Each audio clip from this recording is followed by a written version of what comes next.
This is NBK, nothing but Knicks. When Sim passed the assist, you know that it's #1 show that breaks down the game. If you can't play defense, stay out my way. Dribble the ball, come down the lane. 5 seconds on the shot clock, who gon' win us the game? You wanna hear Nick updates and trade rumors? Post-game reviews, this the place to tune in. So tell a friend just to keep the ball moving. Like the page if you feeling the movement. Every game we coming to win. Give us a sub like a player that came off the bench. This is NBK, nothing but Knicks.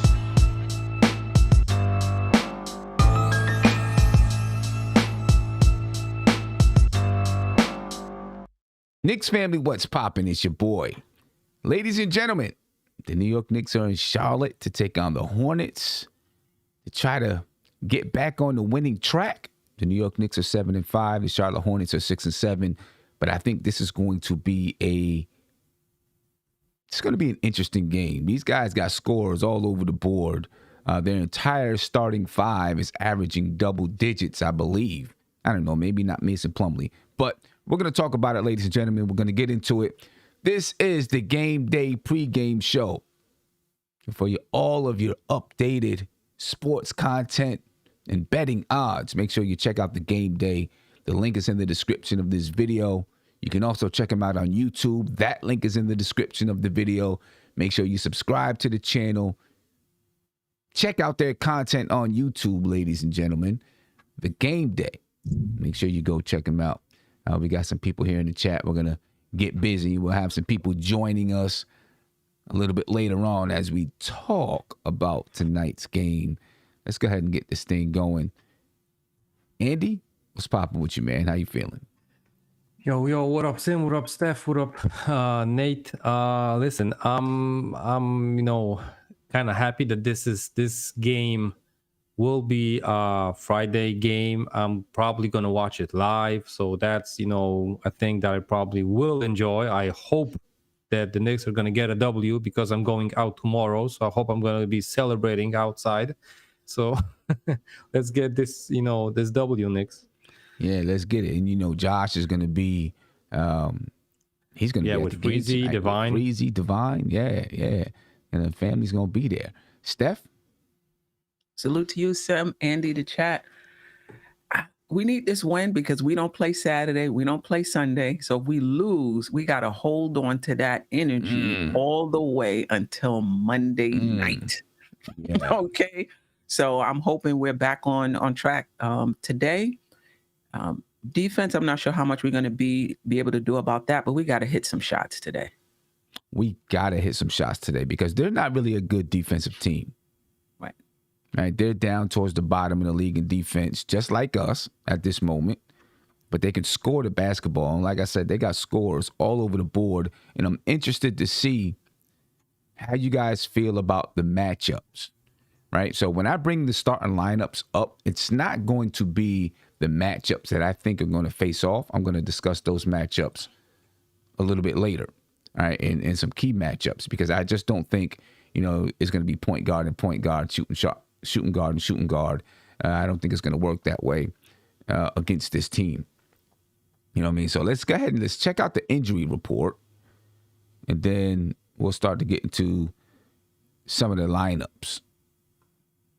All right, when you see right now for the Charlotte Hornets, for the most part, they're healthy. Everyone that's out for the Hornets, they play in the G League. PJ Washington is out for the Hornets. Everybody else plays in the G League. Vernon Carey, Arnoldus, Kaboka, Scotty Lewis, they all play in the G League. For the Knicks, Nerlens Noel, he's questionable for tonight with a right knee sprain. If he's questionable, we got Taj Gibson. I'm probably not expecting him to play tonight. Of course, we've had trouble at the center spot all season long with guys remaining healthy. Any thoughts or anything that you've heard about the injury report right now? I haven't heard anything else. Yeah, I just know, Sim, that PJ Washington is out for, I think, at least the last 2 weeks. I got him in fantasy, so I know that. Okay. Yeah. And this report was updated at 1:30. There'll be another update at 2:30, 3:30, 4:30. So we'll continue to watch it to see if there's any other changes in the official injury report. But I think this is probably going to be the main report.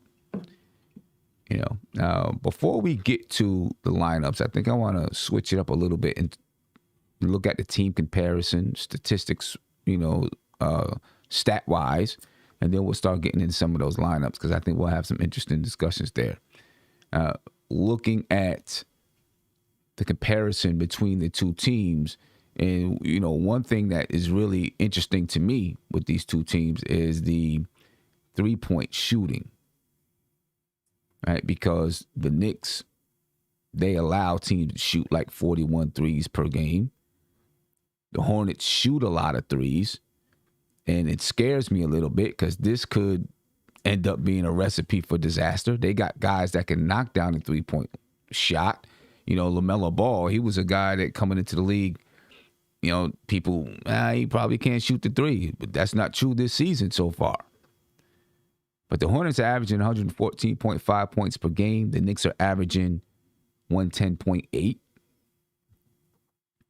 Hornets are averaging 45 rebounds a game. The Knicks about 45, a little bit more than 45.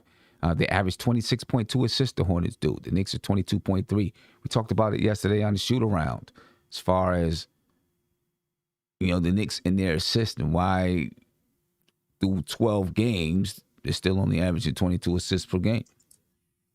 The Knicks average 7.5 steals. The Hornets, 9.5. The Knicks average 6.3 blocks. The Hornets are averaging 4.9. 12.5 turnovers for the Knicks, 13.7 for the Hornets. They're both, pretty good taking care of the basketball. The Knicks shoot 45% from the field. The Hornets shoot about 45% from the field. The Knicks shoot 37% from three. The Hornets shoot 37.9% from three. And the Knicks shoot 76% from the three-point line. The Hornets are shooting 74.2% from the three-point line. Looking at the numbers, they seem to be pretty evenly matched. If you look at their records, probably pretty evenly matched. The Knicks are 7-5. The Hornets are 6-7. The Knicks are led by Julius Randle, who's averaging 21.9 points per game from that power forward spot. And Miles Bridges is having a breakout season for the Hornets. He's averaging 21.3 points per game for the Hornets. Julius Randle leads us in rebounds at 10.5. Mason Plumlee leads them in rebounds at 7.5. Randle leads us in assists at 5.2. LaMelo Ball leads them in assists at 7.1. And Mitchell Robinson leads us in blocks at 1.64. And Mason Plumlee leads the Hornets in blocks at 1.15 blocks per game. Just quickly, Andy, I'll start with you. Anything stick out to you about those numbers as far as, any keys that we need to really focus in on with those numbers? Yes, and, on these, season averages, per game, I know it's still a small sample size, but we are losing almost in every category. And this is not good. As far as the Bucks game, we were, ahead in probably most of the categories, and I was thinking that we have, how do you say it, a boxer, a puncher's, chance to get the W versus them. We were close. This might be something more, some kind of a more interesting game. We know that, bench players tend to have, career nights versus the Knicks. Meanwhile, the Hornets are really strong team as a whole. Like you said, they have scores in double digits basically every game, like 6, 7, 8 scorers. So you never know which one of those guys can go, get hot versus the Knicks. And that's what worries me the most. Like you said, about the lineups, it's going to be hard to break them down because, those guys rotate so much on, with the bench players and with, just taking shots. It's wild.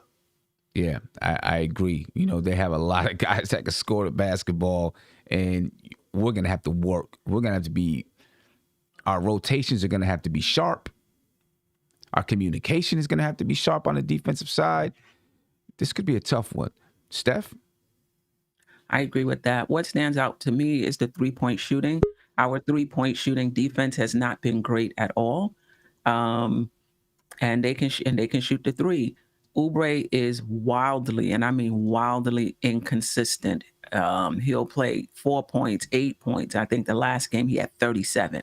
So we haven't been doing a great job of, players who are struggling, that they continue to struggle, right? We haven't been doing a good job with that. So we got to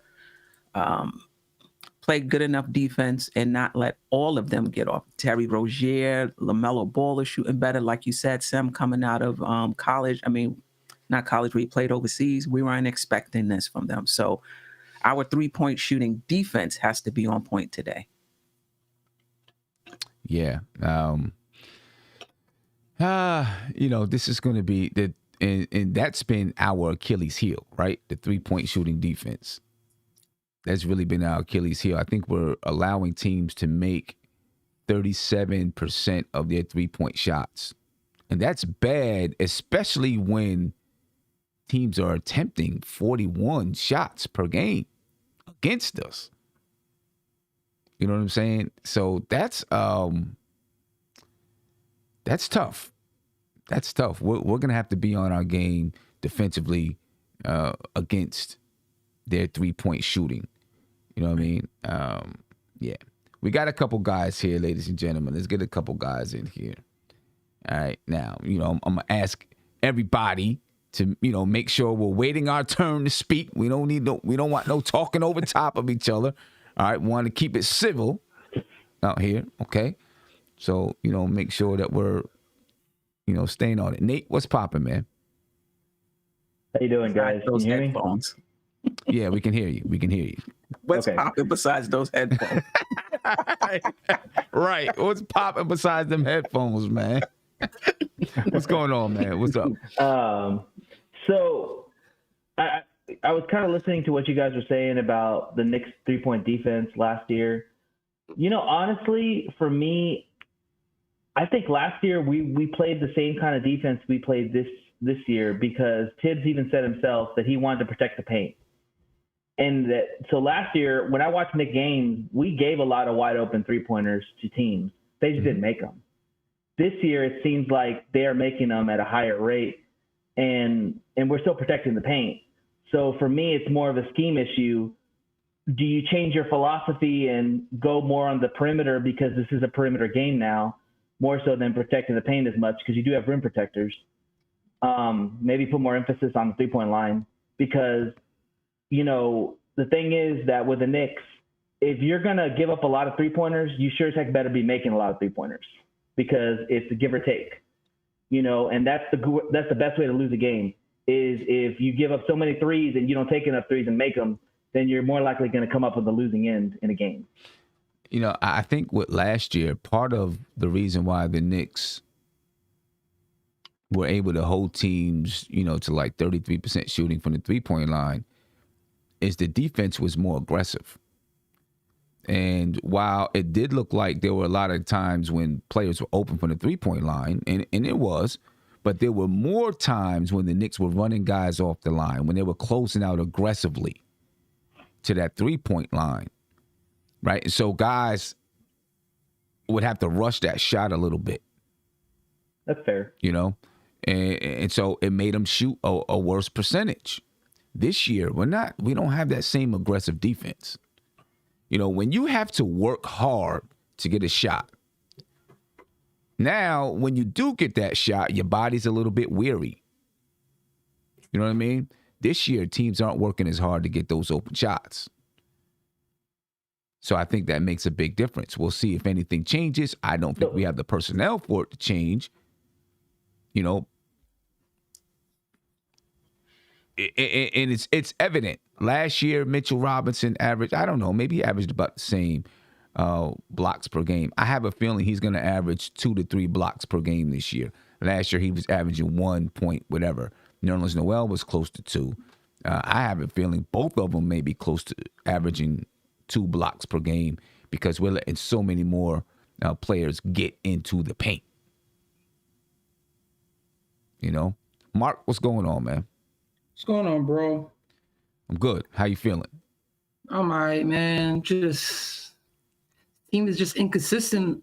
You know, you don't know what you're gonna get every night because things aren't.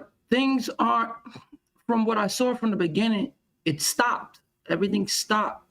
So it's just like the inconsistent with the team. You're not knowing who's consistent every night, who's gonna give you a certain amount of points every night. This team right now, the ball movement with the starting lineup, it's horrible. It's very stagnant. That has to change. That has to change because again, we go into these games, against teams that are very, very much competent and stuff like that. We can't be always trying to play down because one, we have to hope that, sometimes our bench got to kick butt. Sometimes we have to go out there and blow teams out and make a statement. We have to make statements. We don't make statements. It's like it's like most of the game we're playing from behind. We're playing very, very close. It's cool. But like I said, the consistency with this team ain't there. The defense. The rotations is just people is like relying on other people to carry their assignment. It's like you're having guys overwork their assignment. The way this team needs to play is as a unit on a string. That's what Tibbs has been just trying to drill. That's what Tibbs' defense is. It's playing together. Guys are not positioning themselves right. This defense is about positioning yourself and being at spots where you need to be. That's why I want to blame the perimeter defense because that is hurting our bigs, over helping, because guards is just having a great time flying in the paint, kicking it back out. And what's so funny, like the league 3-point percentage is low. It's been the lowest. So it's like we having teams hitting threes on us again. And that's been our Achilles heel for years. And it's happening again. And as long as that happens, we're going to lose games. We're just going to lose games straight like that if teams are hitting their threes. Well, I mean, that's clear because it's happening. What do you think about this game, though, in particular? All right. So with this team, this team do not rest on offense. So it's like once the Knicks get the once the team get the rebound, we have to run back on defense with this team because they have a point guard that just gets the ball where it needs to go. They have forwards that run the floor and score and get into the paint. They run a very swift offense, man. And our problem is we cannot move as greatly as we want to on the perimeter. So again, it's either these guys will have to play hard or come in as a unit. The starting lineup have to come play with more resistance, man. Last few games, guys been putting their head down. Body language has been terrible by the starting lineup. That's why that yesterday the game with the Bucks. If you watch that third quarter, it's like they just gave up. It's just like these guys hitting threes on us. Oh, well, game is over. Thank God quickly came in, which has been impressive the last 3 games. Obi doing this thing. Derrick Rose, it's like we relying on Derrick Rose again. That's not good. That's not good. I agree there. That is not good. I agree there. Listen, man. Kimba is what I knew it. I just knew it. Tim, I think he's a bench player at this point in his career. I'm being honest with you. Just because if he does not score, he is useless. I'm sorry. Because defensively, he get ran over. I thought you told me that Kemba Walker was going to be our clear second option this year. No, I tried to look. People was telling me, "Oh, Mark is so negative." I tried to be positive about him, but what I said was, "Let me see how he looks," which I knew he was going to look horrible because of his knees and his lateral movement is god awful. But I was trying to be positive about him. Do I wish that he could have been the second option because he's a good ball handler and could score on his own? Yeah. That's just me hoping, but me knowing, me being logical about the situation and what I saw in Boston, I knew it was going to be a problem. He's only 5'10". Okay. He can't defend nobody. So we got to make some I gotta changes. fall on my sword too, Sam. I thought the issue would just be availability. And I remember saying I don't have any concerns about Kemba's game at all. Even if he's not as good as Charlotte, he'll still help us. And I was wrong. Yeah, listen, I'm not gonna lie either. I thought he was gonna,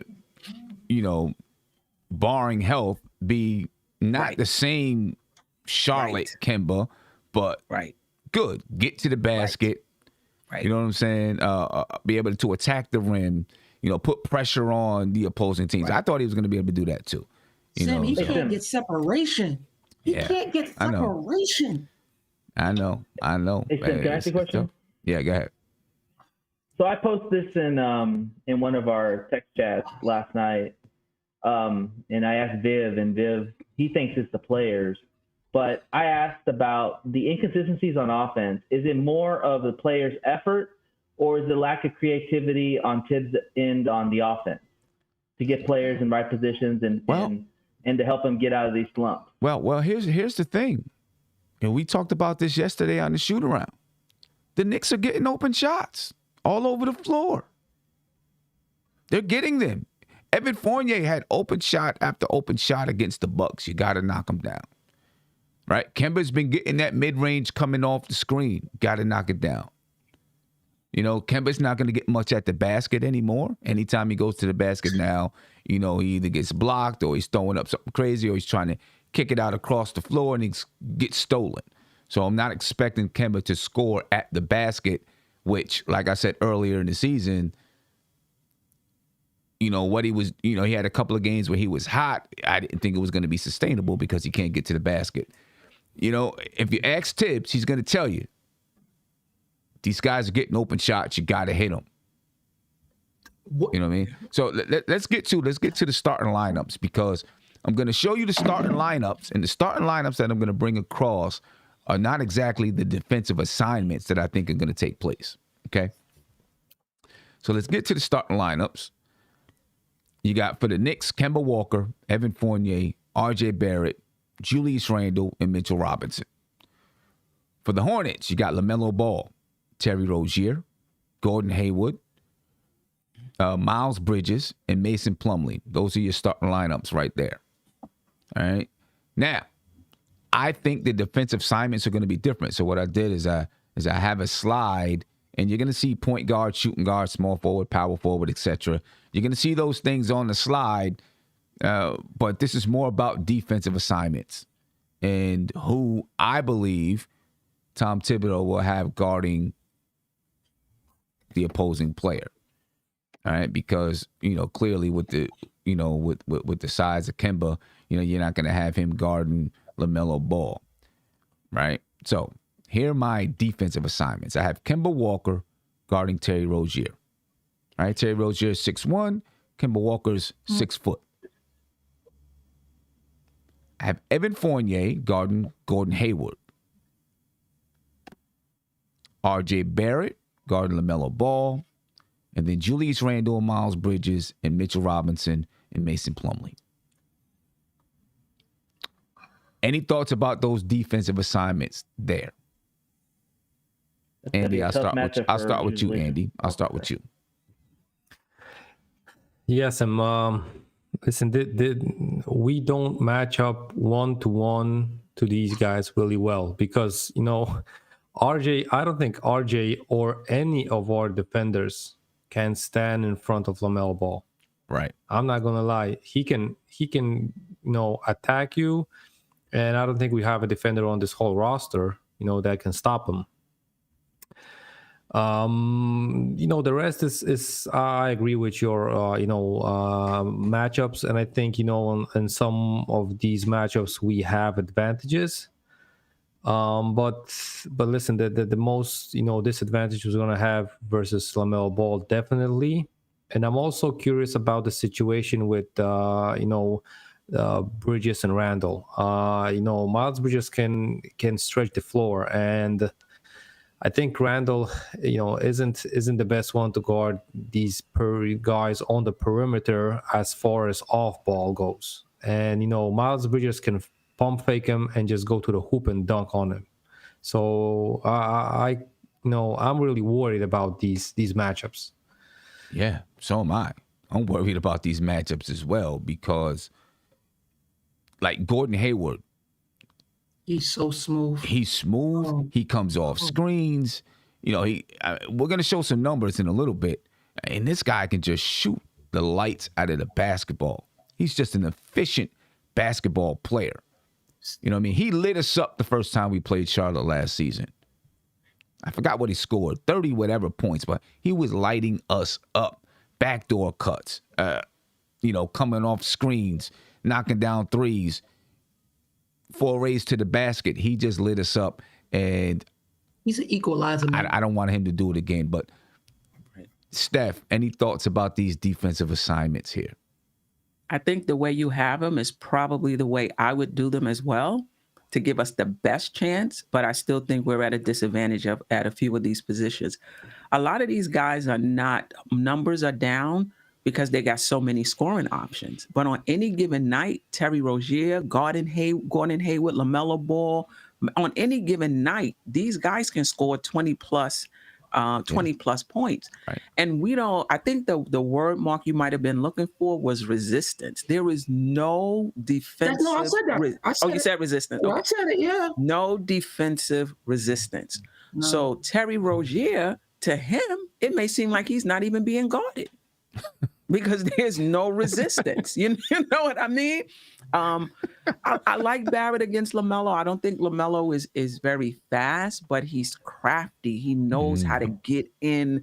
He knows how to get into the lane. He knows how to finish awkwardly with, he has different release points, to get his shot off. So I think that's going to be a challenge for Barrett. And if you ask me, I think Barrett is having as anybody would, trying to score efficiently and guard at the same time each and every night. It's not something that's easy to do. So I think he's going to have his hands full, and Julius Randle as well. I like him on the ball. I think he's a good on-the-ball defender. But Miles Bridges can play out. He's not going to be playing just, close to the basket. So that's going to be a tough matchup. For all those who want Julius Randle to play the three, take a look at this game. We'll see if he has that potential. Right. Any thoughts? Oh, Andy, I see you had your hand up. Go ahead. Yeah, just to go back to the matchups, I think we might see, except switching, up these matchups, I think we might see Evan on Fournier as well. We might see Randall switching up with RJ on Hayward and Bridges. RJ on Bridges would be actually pretty good as far as you ask me, because RJ can go out after Bridges. He's strong enough. Bridges might be a little bit stronger, but he's not. He doesn't have that much more strength than RJ. Just the question then is going to be if Randall can cover Hayward. So. No. Nah, see, I don't think Randall can cover. Yeah, it's mismatches all over the board.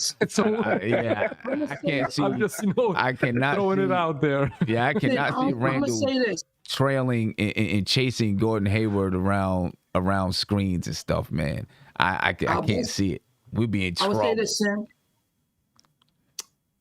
Our best chance against this team is to pressure 90 feet on LaMelo Ball. When you take the ball out of his hands, because I seen it the other night where Golden State had deployed a Gary Payton on him throughout the whole half of the quarter. Mm-hmm. He was just ball pressuring him. He didn't even want to take out the ball. So our best opportunity is to take the ball out of his hand because he's the one that controls the tempo to get that team running and gunning to an extent. But he is very tricky fast. He might not show it all the time, but he's fast when that team is going. When that team is going, it's not about running up the court. It's about getting the ball where it needs to be. He's 2 steps ahead most of the time as a guard. And his handle is he's very deceptive. So our best chance against this team is have RJ pressure LaMelo and have him play him physical. Even though he's confident, You can still take them out a little bit. You have to play them a little physical. The Knicks have to play physical. For us to win, we have to play physical. If we don't apply our physicality, we don't win games. We have to. I agree. I agree. I think there are times when teams out physical us. No doubt. And when they do, No doubt. it doesn't look good. But can RJ pressure LaMelo Ball? Can he do it? Well, he's not. Anybody that can pressure LaMelo Ball. I think he can. But I'm not saying he's gonna do it every time. But you set the tone with it. You set the tone and say, yeah, I'm coming after him, just to keep that in the back of LaMelo's mind. That don't mean he have to guard him every time. I get it. RJ Barrett's not Pat Beverly, right? Pat Beverly can get on you and give you trouble 94 feet. RJ Barrett can sometimes, I guess, but I don't think he can do it consistently against LaMelo. No, I'm not saying consistently, but you have to show that your presence is here, and it's not like you're gonna break it's not like. I want him to feel very uncomfortable, as much as uncomfortable I can make him with my physicality and me pressuring him from time to time. Just like when someone is in the paint and Mitch is blocking everybody, the guard's gonna say, I don't want to go in this time. I don't want to go in this time. You just gotta just make your presence there. That's it. I'm not saying he's gonna do it all the time. Or might not even stop him, but show your presence with your physicality. Because God, Lord, we can't guard back cuts or nothing, man. It's just ugh. Yeah. Go ahead, Nate. So I actually disagree. I think that I actually rather LaMelo score, because if you look at his stats on the season, he's scoring at 43%, and he's a very streaky shooter. I'd rather not make him a passer and get other people involved. I'd rather LaMelo kind of go one-on-one and play hero ball like he does sometimes in games. And I think RJ, with his wingspan, will be able, and his size, will be able to rough him up a little bit. And I think I'd rather take my chances of him shooting the ball, because he likes to take those crazy shots like Trae Young does, or Steph Curry, that takes him 35 feet out and doesn't make a high clip of them. And he's not shooting a very high percentage on the season. And he's known to turn over the ball at a high rate. So if RJ can kind of get up in him and kind of rough him up and put some physicality on him, I think it could frustrate him like they did Zach LaVine. Remember in the Bulls game, Zach LaVine got very frustrated in that game, and he kind of lost his head and wasn't the same the whole way. Yeah. I think he could do that with LaMelo Ball. Yeah. But the biggest concern I have is the matchup between Randall and Bridges, because what they're going to do is they're going to run Randall ragged the whole game. Mm-hmm. And I guarantee the coach is saying, listen, you put him on screens, you get him to follow you everywhere he goes, wear him out. So when he gets on the offensive end, he's tired. He's not in the best conditioning, because he's been running around the whole game, and it's going to affect his offensive end. And if you can take away that guy on the Knicks side, it's going to be a better advantage to the Hornets. Yeah, I don't know if Miles Bridges, I don't know if his game is running around off screens and stuff like that, though. Cutting. Cutting. I'm just saying, right? Just wearing him out. But I don't know if it's just his, I don't know if it's his game, though, to run around screens and do all of those things. No, he's not a coach that make it tonight that way. Yeah, he's not a big run around screens. He's more about transition, cut into the basket, post up from here and there. He got an all around game. He really improved. So, yeah. But most of his game is slashing and getting in transition. So, right. And he can hit the three too. Yeah. Randall's going to be busy. Yes, right. Randall is definitely not on offense. You said not on offense. Not only on offense. Right. Yeah. It's going to be a busy one for Julius Randle tonight. And I think he knows it. I hope that he knows it. You know what I mean? It's going to be a tough game for him defensively. Now, looking at, I want to look at some of the just the matchups, some of the matchups that we were discussing here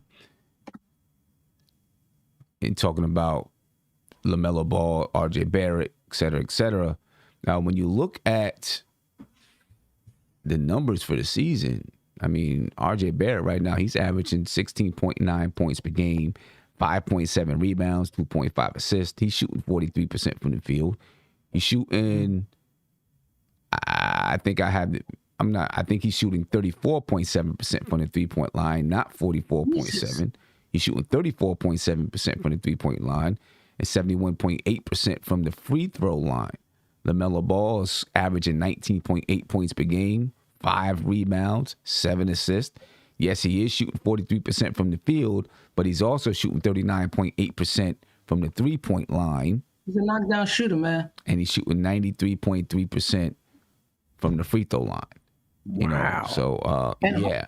Wow. And most young guards always shoot below 45%. When new young guards come in the league, most of them shoot below 45%, right around that threshold.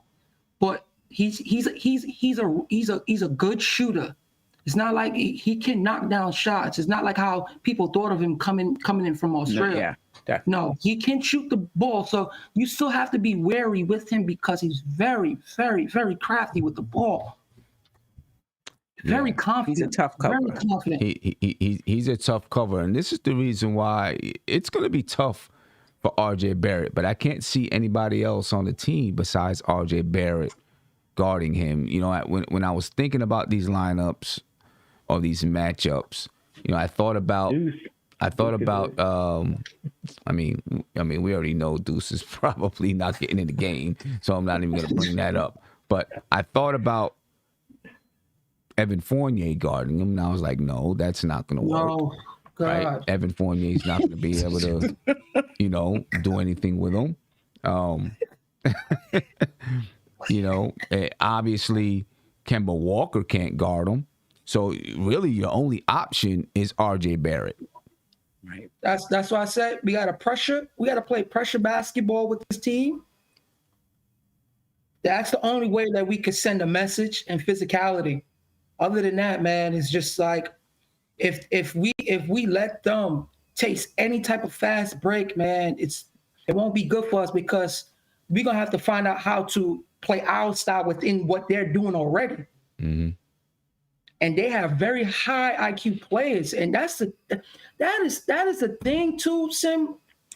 When you're watching the starting lineup, when things aren't going a certain way, they just stop playing defense. The effort, Sim. The starting lineup effort, I can't stand to watch that. That's when I really get mad. Like the other night, I was happy for the bench. I was like, if Tibbs put back that starting lineup, I'm gonna cause a fit. Because it's like a change where the bench coming with a certain intensity for guys that's not even known for playing defense. Yeah. Quickly, it's playing defense. He's using his wingspan and he is playing aggressively. Because you're comparing him to Walker. Right. Exactly. Well, listen, Andy. I know you ain't fond of him, but you know, I would have traded him for a role player, but from what I'm seeing the last 3 games, he's tweaked a lot in his game. He stopped taking stupid shots, but he's been playing very, very reliable. He's been playing very reliable. Yeah, okay, let me get back. Let me get back to these matchups here. Let me get back to these matchups. Looking at Evan Fournier and Gordon Hayward, right? You got Fournier's averaging 13.8 points per game, 3 rebounds, 2 assists. He's shooting 41.7% from the field. He's shooting 36.1% from the 3-point line and 76.2% from the free throw line. Gordon Hayward, he averages 18.6 points per game, 5 rebounds, 3.4 assists. He's shooting 48.6% from the field. He's shooting 46.2% from the 3-point line and 87.5% from the free throw line. This guy can give us trouble. He can give us trouble. Now, the reason why, you know, I'm looking and saying, all right, we got Evan Fournier on him. You know, Evan Fournier is a guy that knows how to run off screens. You know, he's like a lower budget Gordon Hayward, right? He can do a lot of the same things. So he should understand a little bit about how to defend them. Can he do it is one thing, but at least he'll understand, all right, I get where he's going off screens. I understand how he's going to use the screen and those type of things. So it should be, you know, hopefully a good matchup. Okay, where Evan Fournier can play decent defense against him. You know, but Gordon Hayward, man, the guy can score from all over the floor. I'm concerned about this matchup here, and I think this is a big key for us. You know, he's not their leading scorer, but if we can not let him go crazy on us, you know, that's going to be good for us. If he goes crazy on us like he did last year, we played him once last year, I think. He goes crazy on us like he did last year, I think we're going to be in trouble. Big trouble. Go ahead, Nate. Yeah, for this matchup here, this is the one where I think Evan needs to take it personal because everybody's talking about Gordon Hayward, about how he can score, he's efficient, he's crafty. I mean, we paid Evan some good money. He needs to show up in this game. And, you know, even if he can't defend or stop Gordon Hayward, he needs to put up a 20, 25-point game. I haven't seen Evan play like that since the beginning of the season. And let's be honest, if this team has any hope and chance of even getting out of the first round, he needs to be at a higher point value than he is now. 13 points is not going to cut it for me. I want him around 20 points a game, and I want it efficient. And he's a dog. He's an aggressive player, and I think he should take it personal tonight and take it right to Gordon. And I think those two guys are going to be going at it tonight in the game. Yeah, that's going to be a good and fun matchup to watch if Evan Fournier is knocking down his shots. Any thoughts? Anybody else have any thoughts on this matchup? I didn't know Gordon Hayward was averaging 6 points. I thought he was around 15, 16. I agree with Nate. I think Evan Fournier can put up those types of numbers on the season, but I just don't think he's being aggressive enough. There's enough shots to go around. I don't see this team being very selfish. They do pass the ball around, but you got to hit your shots. Mm-hmm. You know, you have to hit your shots. And as far as the defensive matchup, I don't see Hayward as being a great defensive player either. Right. But Fournier is on a little self-check right now. So I still think that Hayward wins this matchup. Okay. And well, Evan came out today and said the offense has been stagnant. So it's like there's an issue because his game relies on ball movement and cutting. And again, the last couple of games with the starting lineup, it's been stagnant. It's just been stagnant. And we just have to play with a pace. Okay? We move the ball, but there's a pace. There's a pace that needs to be played. And the last couple of games wasn't like that. Yeah, I'll say this. If Evan Fournier, I forgot what he was last game, but if he hit a couple of shots. 1 for 7. Yeah. If he hit a couple of shots. Too. He needs to hit shots too. I ain't going to hold you. Yeah, if he knocked down shots, I don't know if the offense would have been as stagnant, to be honest with you. You're right. You're right. Because and the thing is, a lot of times, your offensive, the ball movement, sometimes it's predicated on who's making shots. If nobody's making shots, yeah, you're right. Then what are you going to do? You got to give it to someone to say, well, go get me a bucket if nobody's knocking down shots. And if you look at in that first unit, Fournier, Kemba Walker, they weren't knocking down shots. And so you look at the first quarter, Julius Randle had 11, RJ Barrett had 7. They were the only guys scoring. What do you expect anybody to do if nobody else is hitting shots? Those two guys got to go score. And they still got shots, Sam. They just didn't miss them. I don't get when people say, I'm gonna look at the game again. When people say the offense is stagnant, that's not what I'm seeing. That ball is moving around, and players are missing shots. But I'm gonna look at it again. You know what? Too not per se the body movement. There's no body movement. Player movement off the ball. I would agree with that. But the ball is moving. The ball is moving, but the player movement. That's what's hurting Fournier's game. Because if you look from the starting line to the bench. And why they came back in that game is because, Sam, for Christ's sake, can Randall run a pick and roll? You know how much better we will be if he runs a pick and roll? But check it out. Even in that second unit, there's not any man movement. Derrick Rose was pulling up off the dribble. He was pulling up threes off the dribble, right? The only person that really has any man movement is, when you get a screen, a backdoor screen for Obi. That's just about it. Okay, he's putting pressure. You have to have one person to put pressure. It's just like with Steph Curry. He puts so much pressure because that one person is moving. Imagine, I always say this, imagine if Randall plays coming downhill a lot with his game. This team will be a little more dynamic offensively. And because he's on the perimeter, he should move a little more often. Just a little more often. Because he's very stationary. And the pick and roll is, when he even runs it, he slips back to the 3-point line. It's not meant for him to do that. Well, I'm gonna say this because I was watching it the other day. Him, not against Milwaukee, maybe against Philadelphia. He ran a couple of screen and rolls, and he did roll to the basket. He still ended up pulling a mid-range jump shot because when he rolls to the basket, there's 3 and 4 defenders there making sure that he doesn't get to the basket. So he did his job there. So his job was either to pass the ball or take the shot. We have to make this a consistent thing to make us unpredictable on offense. That's the thing. We have to be a little more unpredictable, so man. Speaking about Randall, he'll be matched up against Miles Bridges, right? So Randall's averaging 21.9 points per game, 10 rebounds, 5.2 assists. He's shooting 43% from the field, 37% from 3, and 80% from the 3-point line.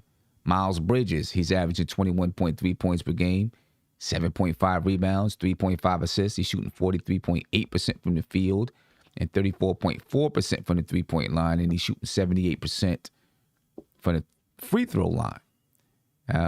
This is a young guy that he can ball and he's aggressive. You know what I mean? He plays an aggressive style of game, which he's not going to punk Randall, but this right here can be I think it's going to be an aggressive physical matchup. No doubt about it. You know, I want Randall needs to win this matchup, but it's not going to be easy. It's going to be tough. But he's got to come out and play some ball and play some defense against Miles Bridges. He cannot let Miles Bridges win this matchup, in my opinion, if the Knicks are going to win this game. Go ahead, Nate. Hey, Sim, we talked about pace, and I was thinking in my head, the only way I see the Knicks winning this game is if we can make this a half-court game.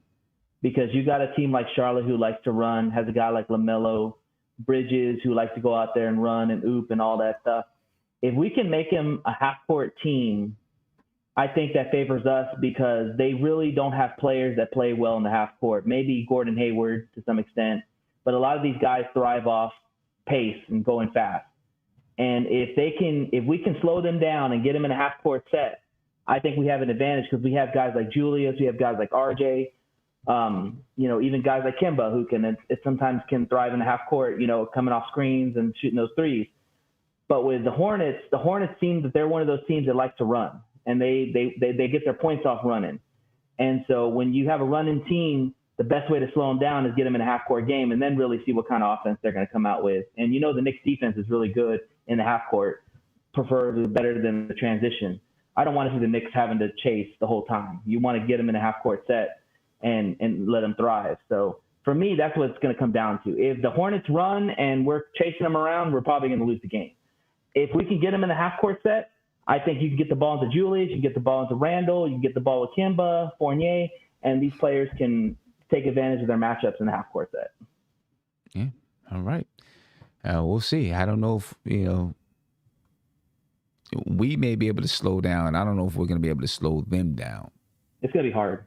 We playing home, Sim? We playing home? No, we're in Charlotte. No, wait. We're in Charlotte. Oh, jeez. That might be good, Mark, because if MSG Magic, happened again, Nathan Plumlee might have hit like 7 3-pointers on us. Yeah, so, and the Knicks aren't playing. The Knicks are 2-4 at home right now. You know what I mean? Yeah. I was about to bring up the home advantage thing that we are lacking at. We should be winning games at home. Yeah, I don't like that we losing. We're playing much better on the road than at home right now. My keys to the game, one, approach the game with energy, especially from that starting unit, right? We cannot afford to come out and not have energy, or this team is going to run us off the floor. We've got to defend the point of attack. Tonight, that's going to be RJ's job, to defend that point of attack. That's LaMelo Ball. And so that's going to be interesting to watch. Got to have sharp rotations and communication. Like Mark was saying, this team, they're nonstop movement on the offensive side of the ball. You got guys that can slash. Terry Rozier can slash. Gordon Hayward can slash to the basket. And then you got a passer. Then you got a passer like LaMelo Ball who's going to find those guys. You know what I mean? Miles Bridges can slash to the basket. So Mason Plumlee's good too. The rotations and the communication has to be on point. On point. The first unit's got to try to find some kind of chemistry out there. You know what I mean? And it can't just be RJ and Randall. We've got to have Kemba and Evan Fournier knocking down shots. You know, maybe them two can get a little two-man game going. In Boston, they had a nice little chemistry going. We haven't seen it. We haven't seen it here in New York. You know what I mean? So we've got to find some chemistry with this first unit. And then if we get a lead, we've got to protect it. We can't let the team come back. And then, of course, fourth quarter execution. You know, I'm probably always going to have that up there for my keys to the game. And more OB minutes too, man. 10 minutes thing be killing me.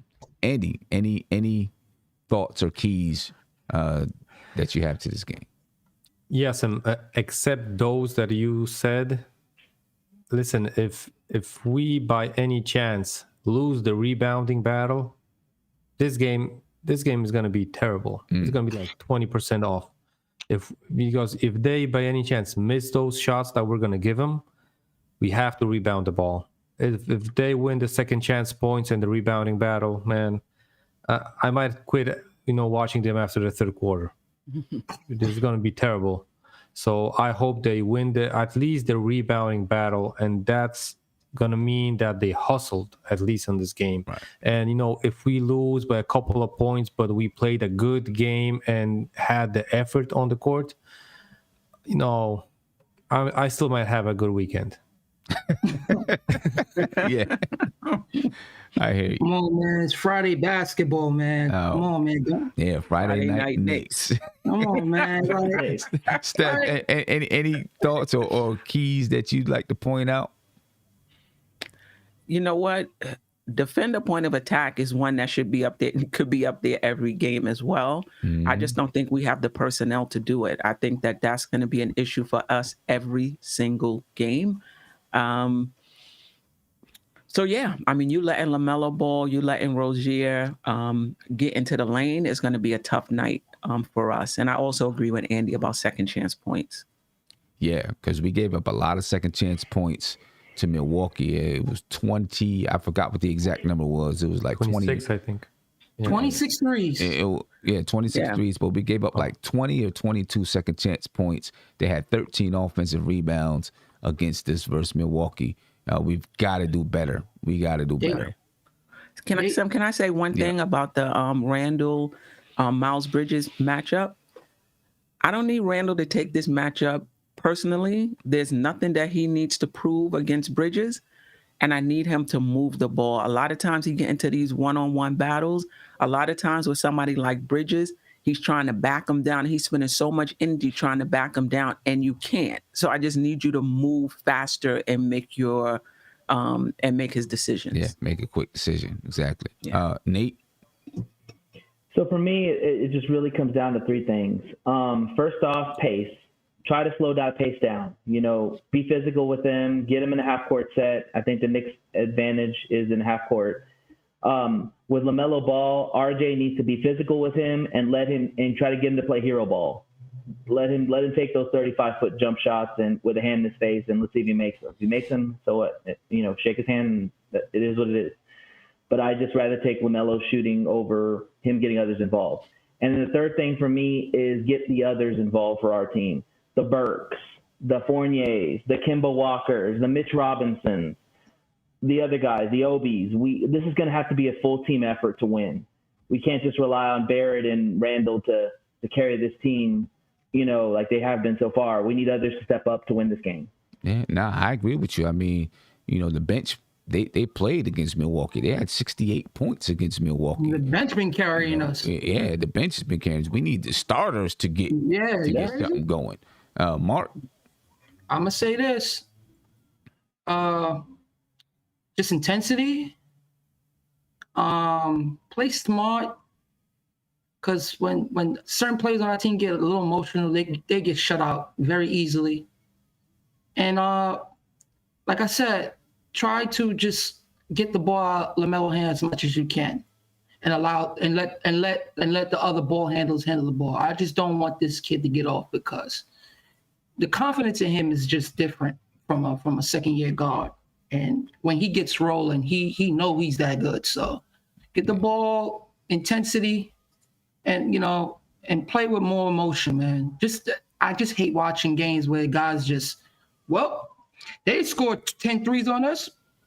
Not my fault. So, because the other night when that game we won against Philly, I was on suicide watch because I don't know why that game was even close. I hear you. I hear. Big shout out to CT Pittman, man. Thank you for the super chat. He said, I really believe the Knicks will get right tonight. These teams are similar, except the Hornets' defense is worse than ours. That's true. I'll be in the building tonight. Let's go Knicks. Yeah, no doubt about it. Represent CT. Uncle Fulio will be in the building. Uncle Big Freezy will be in the building. Divine's going to be in the building. So that's going to be pretty dope. Maybe you can link up with those guys. But I'm going to head up out of here. I appreciate you all for being here. We'll be on tonight after the game, probably 9:15, 9:30, something like that. The game starts at 7. Ladies and gentlemen, spread love. We're out. This is NBK, nothing but Knicks. When Sim passed the assist, you know that it's #1 show that breaks down the game. If you can't play defense, stay out my way. Dribble the ball, come down the lane. 5 seconds on the shot clock, who gon' win us the game? You wanna hear Nick updates and trade rumors? Post-game reviews, this the place you tune in. So tell a friend just to keep the ball moving. Like the page if you feeling the movement. Every game we coming to win. Give us a sob like a player that came off the bench. This is NBK, nothing but Knicks.